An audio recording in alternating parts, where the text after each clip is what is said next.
Hello बच्चों, स्वागत है आपका मेरे चैनल पेटल्स प्ले 101 पे। आज हम पढ़ने जा रहे हैं संधि। यह संधि का भाग 2 है, जिसमें हम व्यंजन संधि और विसर्ग संधि के बारे में पढ़ेंगे। अगर आपने भाग 1 नहीं देखा है तो पहले भाग 1 देख लें, जिसमें कि हमने संधि और उसके प्रकार, स्वर संधि किसे कहते हैं और उसके भेदों के बारे में समझा है।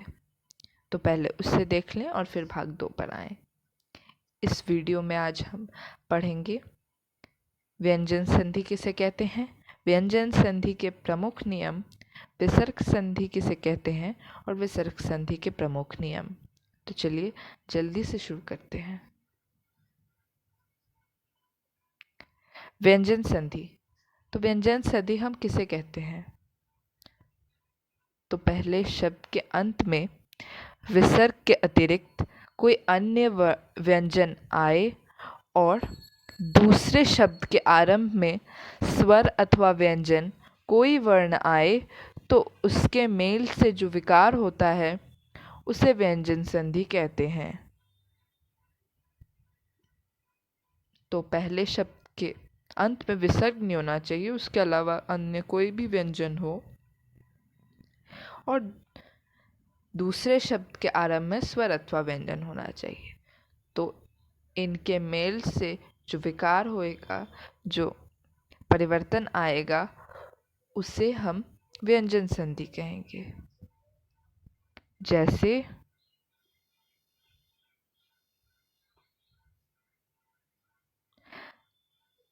दिक, धन, गज। तो क हलंत है तो यह व्यंजन है, यहाँ पे ग भी एक व्यंजन है। तो दो व्यंजनों के मेल से होने वाले परिवर्तन को हम क्या कहेंगे? व्यंजन संधि कहेंगे। तो क हलंत यहाँ ग हलंत में बदल रहा है, तो यहाँ पे दिग्गज हो रहा है। दूसरे उदाहरण में दिक, धन, अंबर, दिगंबर। तो यहाँ पे भी क हलंत ग हलंत में बदल रहा है, व्यंजन संधि हो रही है यहाँ पे, और अ के मेल से हलंत का लोप हो जाता है, जिसके कारण ये दिगंबर हो जाता है। वाक, धन, ईश, इसमें भी वही हो रहा है। क हलंत ग हलंत में बदल रहा है, स्वर के मेल से हलंत का लोप हो रहा है, जिसके कारण ये वागीश बना। यह भी व्यंजन संधि है। उत्धन, चारण, उच्चारण। तो त हलंत च हलंत में बदल रहा है, तो यहाँ पे उच्चारण हो रहा है। ये थे कुछ उदाहरण। व्यंजन संधि के प्रमुख नियमों को देखते हैं। क, च, ट, त, प के आगे अनुनासिक को छोड़कर उसी वर्ग का कोई भी वर्ण अथवा कोई स्वर आए तो उसके स्थान पर क्रम से वर्ग का तीसरा वर्ण हो जाएगा।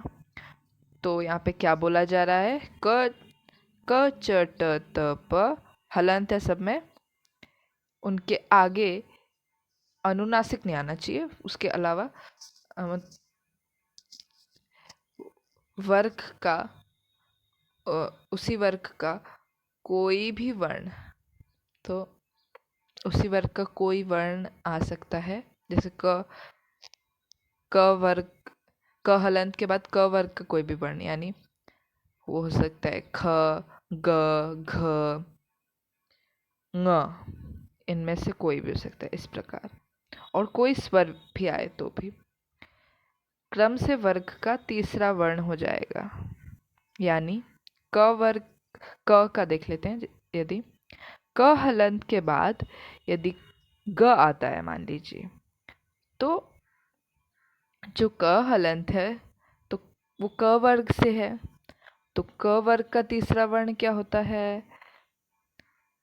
क, ख, ग, ग होता है। तो ग हलंत हो जाएगा यहाँ पे, तो यहाँ पे यह बदलाव आ जाएगा। अब हम उदाहरण के माध्यम से और अच्छी तरह समझेंगे इसे।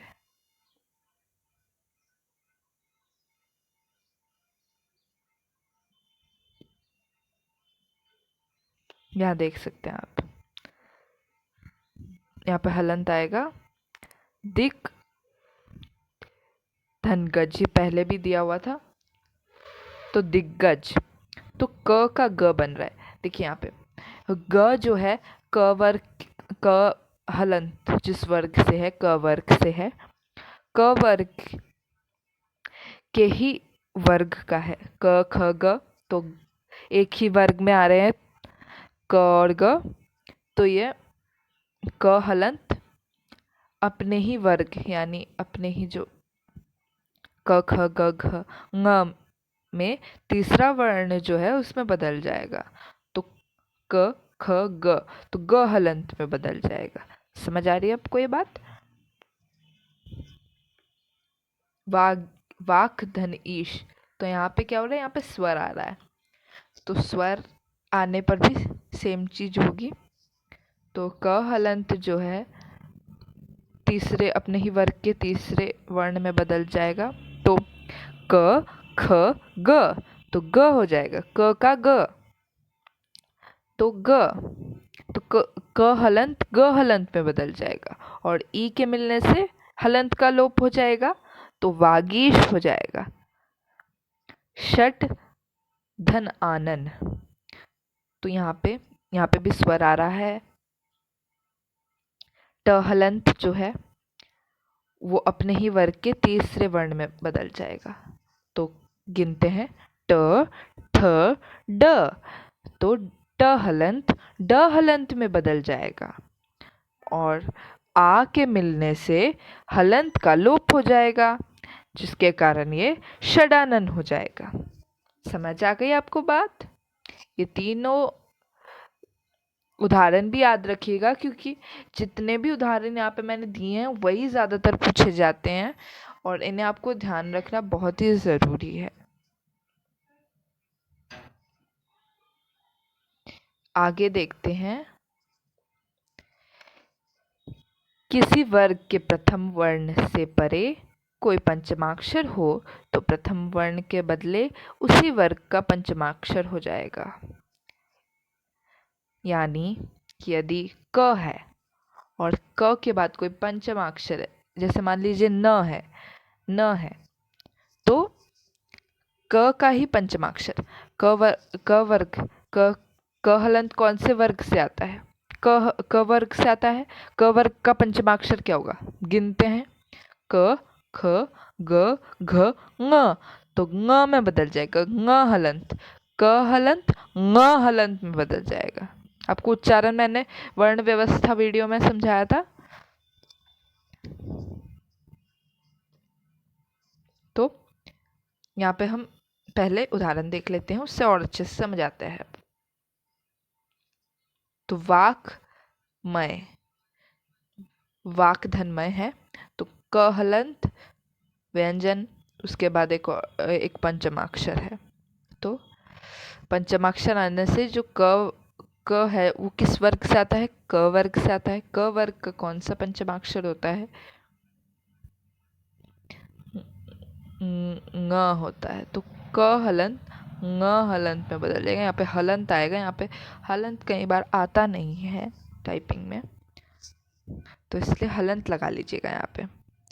तो यहाँ पे पंचमाक्षर हो रहा है, यहाँ पे म भी पंचमाक्षर है, तो ये भी पंचमाक्षर हो जाएगा। षट धन्मास, तो यहाँ पे ट हलंत है, ट हलंत कौन से वर्ग से आता है? यहाँ पे पहले ये देख लीजिए म पंचमाक्षर है या नहीं है। म पंचमाक्षर है, तो फिर हम ये वाला दूसरा वाला नियम लगाएंगे। तो ट हलंत जो है वो कौन से वर्ग से आता है? ट वर्ग से आता है ना? ट वर्ग से आता है कि नहीं आता है? आता है। तो ट वर्ग का पंचमाक्षर क्या होता है? ट ठ, ड, ढ, ण। ण आता है, पंचमाक्षर होता है ण, तो षण्मास हो जाएगा यहाँ पे। ण हलंत आ जाएगा, ट हलंत ण हलंत में बदल रहा है, और यहाँ पे कोई स्वर नहीं है तो यहाँ पे आधा लिखा जाएगा इसे। ठीक, आगे देखते हैं। जगत धन नाथ, यहाँ पे त हलंत है, उसके बाद न है। न भी पंचमाक्षर है तो त हलंत पंचमाक्षर अपने ही वर्ग के पंचमाक्षर में बदल जाएगा। तो त कौन से वर्ग का है? त वर्ग का ही है, त वर्ग का है।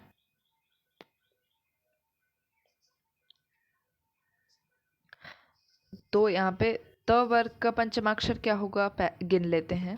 त, थ, द, ध, न। तो न हलंत पे बदल जाएगा त हलंत न हलंत में बदल जाएगा, जिसके कारण यहाँ पे आप देख सकते हैं आधा न दिया हुआ है, तो जगन्नाथ बन जाएगा। उत धन नयन, उन्नयन, यहाँ पे भी सेम हो रहा है। त हलंत के बाद पंचमाक्षर है, तो पंचमाक्षर के कारण ये भी अपने वर्ग के पंचमाक्षर में बदल जाएगा।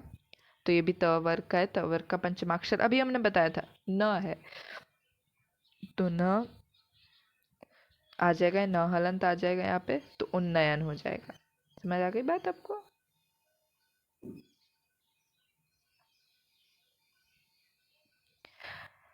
तीसरा नियम, त के आगे कोई स्वर ग, घ, द, ध, ब, भ अथवा य, र, व आए तो त के स्थान पर द होगा।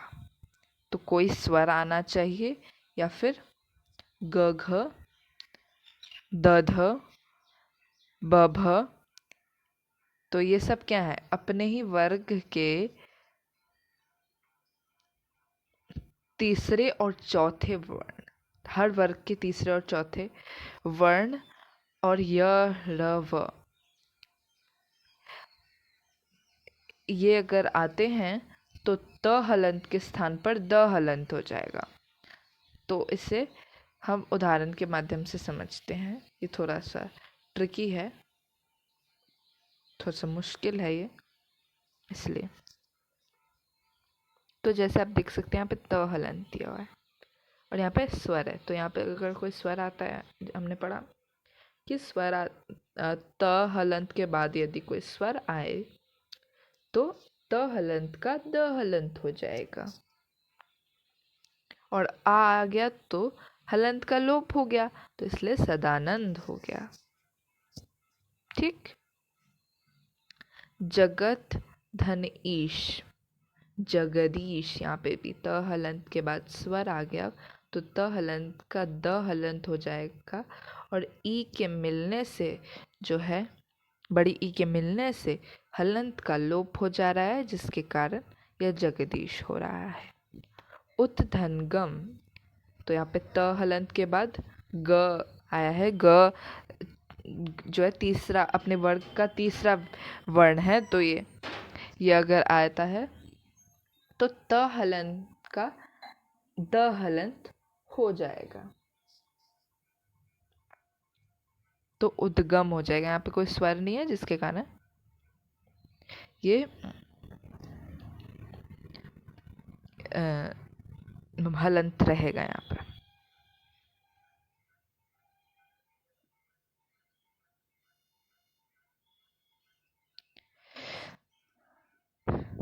त अथवा द के आगे च अथवा छ हो तो त अथवा द के स्थान पर च हो जाएगा। ध्यान से देखिए इसे। त अथवा द, त हलंत या द हलंत होना चाहिए पहले शब्द का आखिरी वर्ण, उसके आगे जो दूसरा शब्द है उसमें च या छ हो तो त अथवा द च बन जाएंगे। च अथवा झ आए तो ज बन जाएंगे, मतलब त त द के बाद यदि च या झ आए तो ज बन जाएंगे, और ट अथवा ठ आए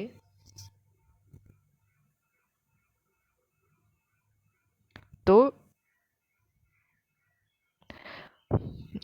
ट बन जाएंगे। त ड अथवा ध आए तो ड बन जाएंगे, और ल हो तो ल ही हो जाएगा। तो इसे थोड़ा ध्यान से समझना पड़ेगा, ये वाला बहुत ही मुश्किल है, थोड़ा ट्रिकी है। उदाहरण के माध्यम से समझेंगे हम इसे आराम से। उत, तो त हलंत के बाद है च, तो हमने क्या पढ़ा था, च आता है तो क्या हो जाएगा, च में बदल जाएगा, है ना।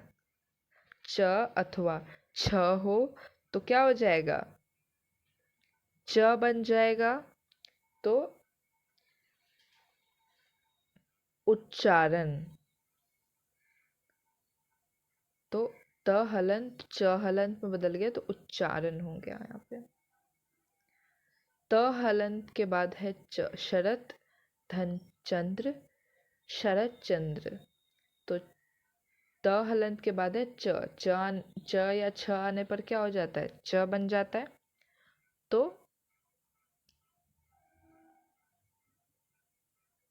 च बन गया यहाँ पे, त हलंत च हलंत में बदल गया तो यहाँ पे शरत चंद्र हो गया।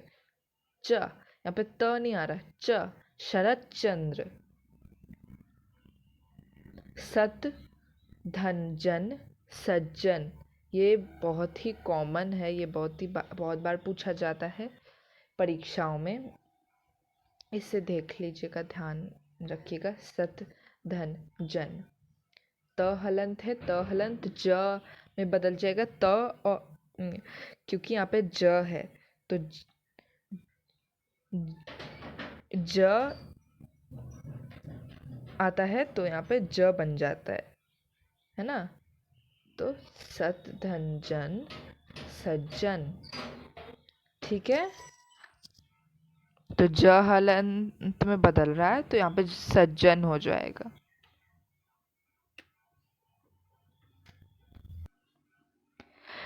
तत धन टीका, तो यहाँ पे त के बाद, त हलंत के बाद क्या आ रहा है, ट आ रहा है, तो त हलंत किस में बदल जाएगा, ट हलंत में बदल जाएगा।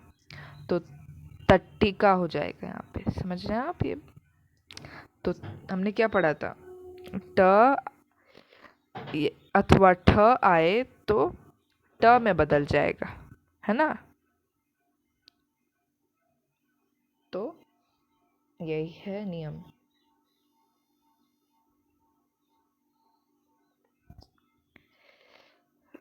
पांचवा,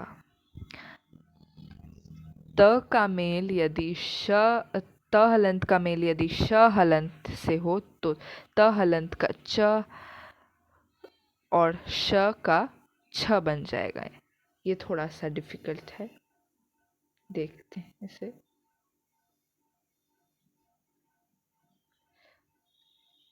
उत, त हलंत धन श्वास, तो त हलंत का बन जाएगा च हलंत, तो यहाँ आ जाएगा।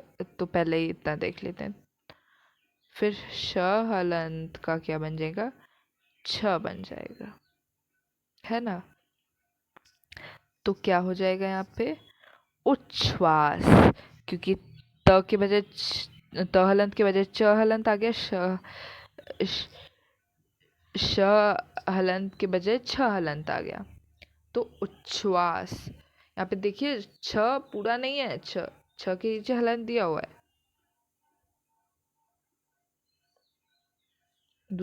छठवां नियम देखते हैं।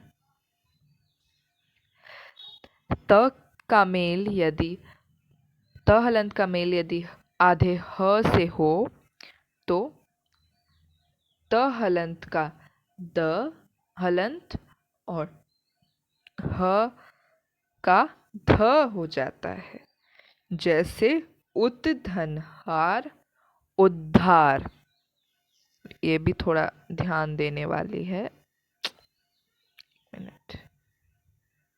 हाँ, तो त हलंत जो है और ह है, तो ये देखने पर आपको छठवां नियम लगाना है। तो त हलंत किस में बदल जाएगा? द हलंत में। ह किस में बदल जाएगा? ध में। ह पूरा यहाँ पे ह के साथ ह के ह के साथ स्वर मिला हुआ है, धा है, तो उत हो जाएगा उद, तो उद, और हार हो जाएगा धार। समझ आ रही? शोर के लिए प्लीज माफी चाहती हूँ। 7वां नियम, स्वर के बाद यदि छ, आधा छ जो है वर्ण आ जाए तो छ से पहले च हलंत भी आ जाता है, बढ़ा दिया जाता है। जैसे यहाँ पे देखते हैं, स्व धन छंद, तो यहाँ स्वर है, अ है ना, स्व में अ मिला हुआ है, उसके बाद छ आ रहा है, तो आगे एक और च लग जाएगा, पहले उसके च लग जाएगा। ठीक, तो स्वच्छंद हो जाएगा। आगे देखते हैं विसर्ग संधि। अब हम आ गए हैं विसर्ग संधि पर। विसर्ग संधि किसे कहते हैं? विसर्ग के पश्चात स्वर अथवा व्यंजन आने पर जो विकार होता है उसे विसर्ग संधि कहते हैं। जैसे निह धन छल, निश्छल, तो यहाँ पे परिवर्तन देख रहे हैं आप। विसर्ग, पहले शब्द का आखिरी जो वर्ण है वो विसर्ग होना चाहिए, और पहले और फिर दूसरे शब्द का पहला जो वर्ण है वो स्वर अथवा व्यंजन होना चाहिए। तो यहाँ पे देख सकते हैं आप क्या परिवर्तन आया, तो उनके मिलने से जो परिवर्तन आएगा उसे व्यंजन संधि, उसे विसर्ग संधि कहेंगे। तो यहाँ पे आप देख सकते हैं हलंत जो यहाँ पे विसर्ग है, माफ कीजिएगा, विसर्ग है जो यहाँ पे, तो वो आधे श में बदल गया, तो ये परिवर्तन आया, इसे हम विसर्ग संधि कहेंगे। ठीक, विसर्ग संधि के प्रमुख नियमों को देख लेते हैं। तो यदि विसर्ग के आगे च अथवा छ हो तो विसर्ग का श हो जाता है।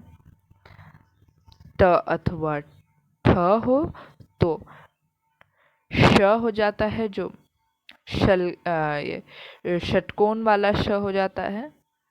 और ट अथवा थ हो तो स हो जाता है। फिर से पढ़ते हैं इसे। विसर्ग के आगे क्या होना चाहिए? च अथवा छ, तो विसर्ग का क्या हो जाएगा? श। ट अथवा ठ हो तो षटकोण वाला श। त अथवा थ हो तो स। उदाहरण देखते हैं, उदाहरण से आपको और अच्छे से समझा जाएगा। निह धन छल, तो अच्छा, निह धन चल है, सॉरी, तो च है यहाँ पे, तो हलंत का क्या, विसर्ग का क्या हो जाएगा? विसर्ग का हो जाएगा श हलंत, आधा श हो जाएगा। फिर आगे देखते हैं, निह धन छिद्र, तो छ आ रहा है यहाँ पे, तो विसर्ग का क्या हो जाएगा? विसर्ग का हो जाएगा श हलंत, तो निश्चिद्र हो जाएगा। धनु, धन ठनकार, टनकार, धनु धन टनकार, तो ट है तो क्या हो जाएगा? तो यहाँ पे एक मिनट, यहाँ पे जो है विसर्ग आएंगे तो धनु के बाद, तो विसर्ग का क्या हो जाएगा? षटकोण वाला श हो जाएगा, आधा श। मनः धनताप, तो यहाँ पे जो है त आ रहा है, जिसके कारण विसर्ग जो है वो आधे स में बदल जाएगा, तो यहाँ पे हो जाएगा मनस्ताप। ये आपको याद करने हैं नियम, ये इसका और कोई उपाय नहीं है। इन सभी नियमों को याद कर लीजिए। इससे और भी बहुत सारे नियम होते हैं, मैंने बहुत कम दिए जो ज़रूरी होते हैं, क्योंकि फिर आपको बहुत कन्फ्यूज़न हो जाती है। फिर कन्फ्यूज़न के कारण आप फिर परीक्षाओं में अच्छा नहीं लिख पाते। यही नियम पूछे जाते हैं ज़्यादातर आपके लेवल पे।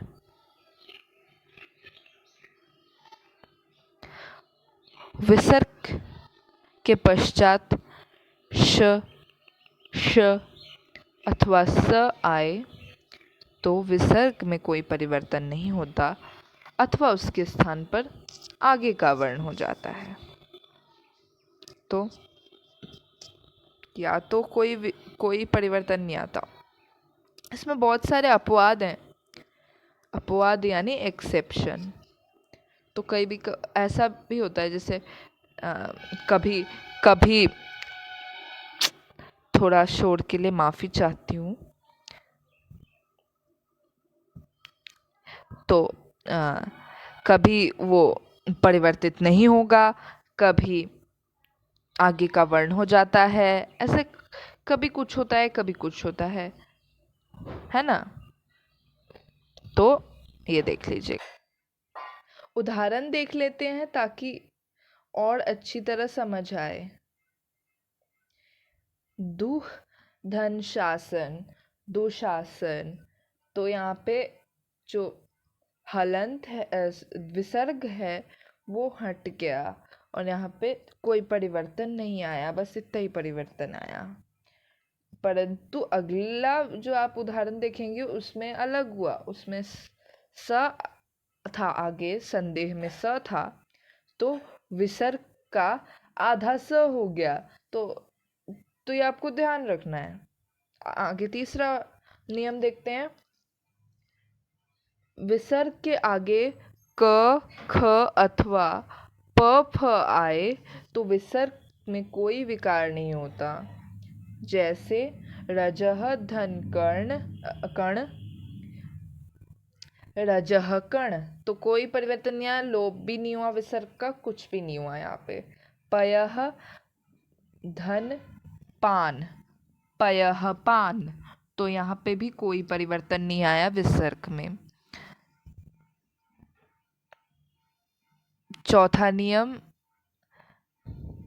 यदि विसर्ग से पहली छोटी ई अथवा छोटा ऊ आए तो क, ख अथवा प, फ के पहले विसर्ग के बदले श होता है।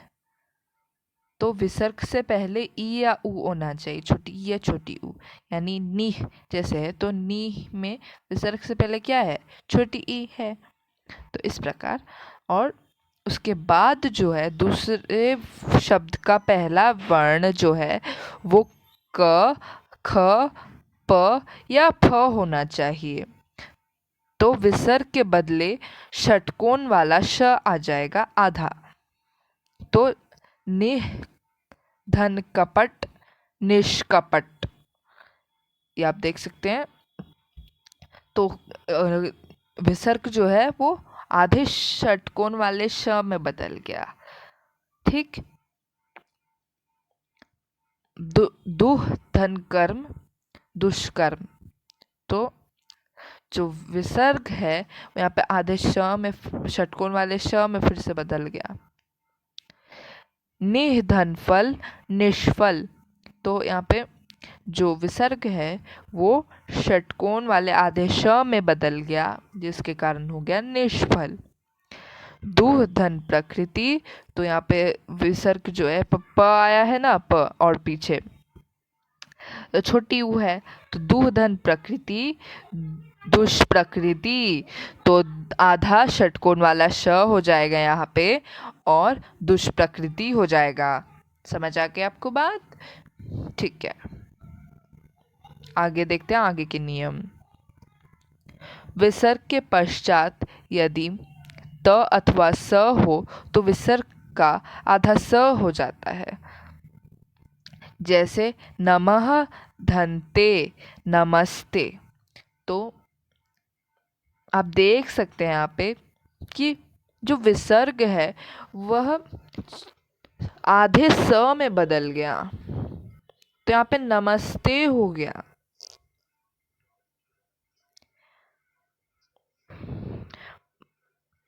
भा धन कर, तो यहाँ पे विसर्ग जो है वह आधे स में बदल जाएगा और हो जाएगा भास्कर। दुह धनतर, तो त आ रहा है, तो या स आना चाहिए, है ना। अब देखिए यहाँ पे, देखिए क आया है यहाँ पे, परंतु फिर भी ये स बना है, तो कई अपवाद भी होते हैं। देखिए तो ये आप इसका सबसे बेहतरीन तरीका है इसको अच्छी तरह से करने का कि आपको ज़्यादा से ज़्यादा शब्दों के बारे में पता होना चाहिए। जैसे भा धन कर, तो आपको इसके आसपास का कौन सा शब्द पता हो है, भास्कर, तो इससे आप थोड़ा अंदाज़ा लगा सकते हैं अगर आपको नहीं भी आता है तो आपको ज़्यादा से ज़्यादा शब्दों का ज्ञान होना चाहिए, उससे भी आपको बहुत फ़ायदा होता है। बाकी नियम जो मैंने बताए आपको वो भी याद रख लेने हैं। तो निह धन संतान निसंतान, तो जो विसर्ग है वो आधे स में बदल गया फिर से। उसी प्रकार से है पुरह धनकार पुरस्कार, दुह धन साहस दुस्साहस, निह धन तेज निस्तेज। इस ऐसे ही और भी उदाहरण हैं। यदि विसर्ग से पहले अ आ को छोड़कर और कोई स्वर हो तो, और आगे कोई घोष वर्ण हो, घोष वर्ण यानी जो सारे वर्गों का तीसरा और चौथा जो वर्ण है उसे घोष वर्ण कहते हैं, और य र व भी घोष वर्ण होते हैं।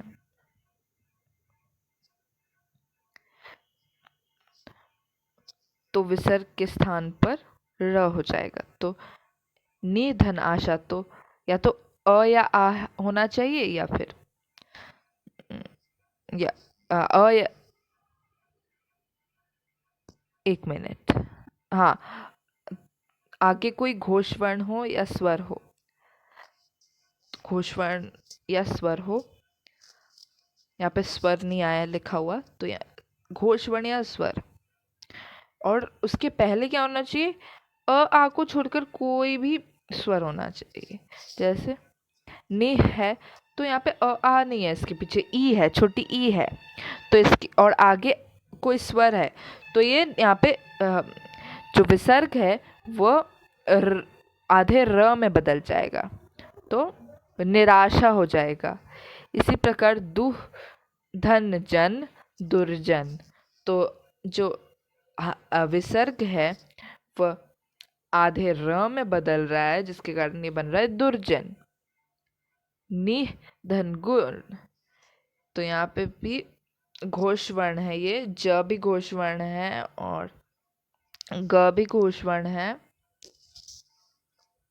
क्योंकि ये दोनों ही तीसरे अपने वर्ग के तीसरे वर्ण हैं।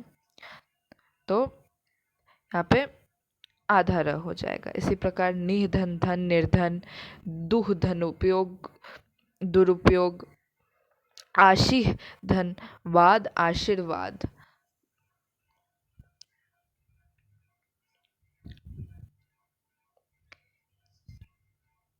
सातवां नियम, यदि विसर्ग के आगे र हो तो विसर्ग का लोप हो जाएगा और उसके पूर्व ह्रस्व स्वर जो है वो दीर्घ हो जाएगा। तो निह धन रस, तो यहाँ पे आप देख सकते हैं विसर्ग के बाद है र, तो यहाँ पे जो छोटी ई है वो बड़ी ई बन जाएगी और विसर्ग का लोप हो जाएगा तो नीरस हो जाएगा। यहाँ पे निरोग, निधन रोग, निरोग, तो यहाँ पे बहुत लोग निरोग लिखते हैं, तो निरोग नहीं होता है, निरोग होता है। जो विसर्ग है उसका लोप हो जाएगा और छोटी ई जो है वो बड़ी ई बन जाएगी। निर निह धन रस, नीरस, निह धन रोग, निरोग, ये सब इसके उदाहरण।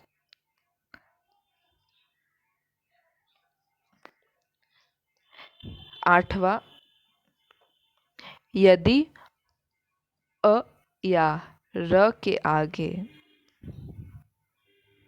विसर्ग हो और उसके आगे अ को छोड़कर कोई भी स्वर हो तो विसर्ग का लोप हो जाता है और पास आए स्वरों को फिर संधि नहीं की जाती है। 1 मिनट। इसका उदाहरण गलत दिया हुआ है यहाँ पे। 1 मिनट।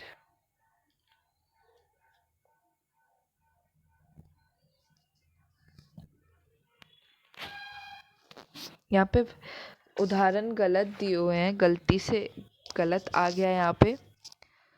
पर ये वाला जो है ये कुछ शब्द हैं जिनमें ना बदलाव नहीं आते, ये भी याद रख लीजिएगा। नीचे जो उदाहरण दिए हुए गलत उदाहरण दिए हुए हैं, परंतु ये आपको याद जरूर कर लेना है कि जो है इनमें कोई परिवर्तन नहीं आता। माफ़ कीजिएगा, मैं बहुत बड़ी माफ़ी चाहती हूँ आपसे कि ये थोड़ा गलत आ गया यहाँ पे। Oh my God. तो अ या र के आगे विसर्ग हो और फिर उसके आगे ओ को छोड़कर कोई और स्वर हो तो विसर्ग का लोप हो जाता है और पास के स्वरों की फिर संधि नहीं की जाती। ये थोड़ा मुश्किल है, इसको याद करने की ज़रूरत नहीं है, ये उतना नहीं पूछा जाता है। बताना ज़रूरी था इसलिए बता दिया, वरना ये वाला 8वां जो नियम है इसके बारे में ज़्यादा नहीं पूछा जाता है। और ये जो कुछ शब्द हैं इनमें कोई बदलाव नहीं आता है, जैसे प्रातः धनकाल, प्रातःकाल, अंतः धनकरण, अंतःकरण, अंतः धनपुर, अंतःपुर, तो इनमें कोई बदलाव नहीं आते। ठीक है। अब मैंने आपके लिए कुछ प्रश्न बनाए हैं, इन प्रश्नों को घर पे हल कीजिए। आप चाहें तो इन प्रश्नों को हमें ईमेल कर सकते हैं, मैंने ईमेल की लिंक डिस्क्रिप्शन में दे दी है और आप हमें ईमेल कर सकते हैं या फिर आप हमें कमेंट में बता सकते हैं, परंतु कमेंट में थोड़ा बड़ा हो जाएगा कमेंट, इसलिए ईमेल में भेजेंगे तो ज़्यादा आसानी से चेकिंग हो पाएगी।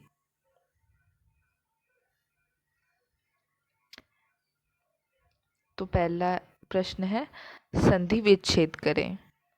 जगन्नाथ, उद्धरण, आच्छादन, उड्डयन। संधि करनी है दूसरे प्रश्न में। पहले प्रश्न में संधि विच्छेद करना है, यानी संधि को अलग करना है, संधि को हटा के अलग करना है, मूल शब्दों को लिखना है। जोड़ का सिंबल लगा के, प्लस का सिंबल लगा के संधि करें। सत धन शास्त्र, उत धन लास, उत धन नयन, अनुधन छेद। इन सभी प्रश्नों को हल कीजिए और हमारे ईमेल पर भेजिए।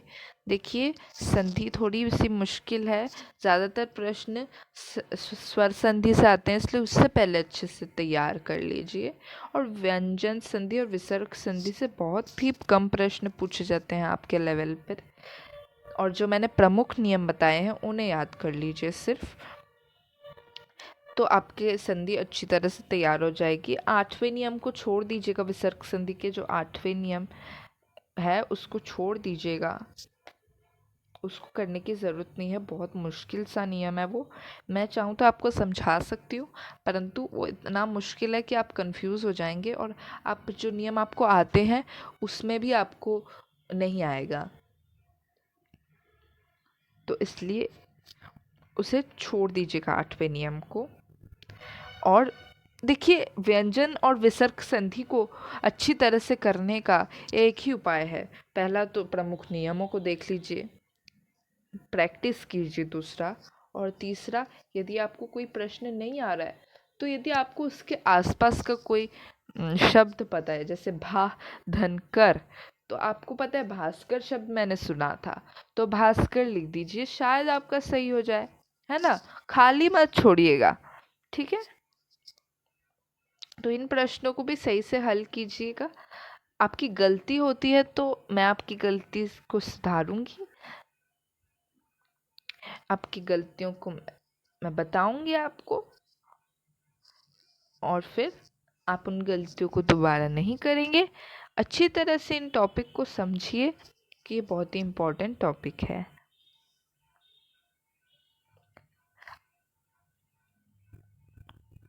अगला जो मैं वीडियो लाऊंगी वो भी बहुत ज़रूरी होगा हिंदी ग्रामर सीरीज़ के लिए, तो उसे भी देखिएगा। इस वीडियो को देखने के लिए आपका बहुत बहुत धन्यवाद। वीडियो को लाइक करिए, शेयर कीजिए अपने दोस्तों के साथ ज़्यादा से ज़्यादा, क्योंकि संधि एक बहुत ही मुश्किल टॉपिक है, ये आपको भी पता है, बहुत ही मुश्किल विषय है ये। यदि आपके दोस्त भी इसे सीख जाते हैं तो उनके लिए भी कितना अच्छा होगा।